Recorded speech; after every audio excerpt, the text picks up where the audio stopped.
Bahing minahal ko nung bata pa ako, wala na. Iisipin niya yun. Ano ka ba?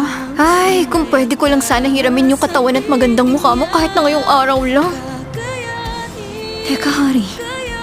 Meron akong naisip na pwedeng gawin. Dito, ikaw lang makakatulong sa akin.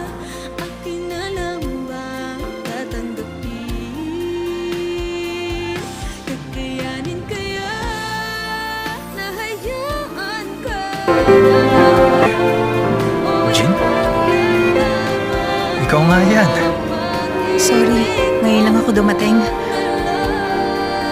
Kamusta ka naman? Okay naman ba?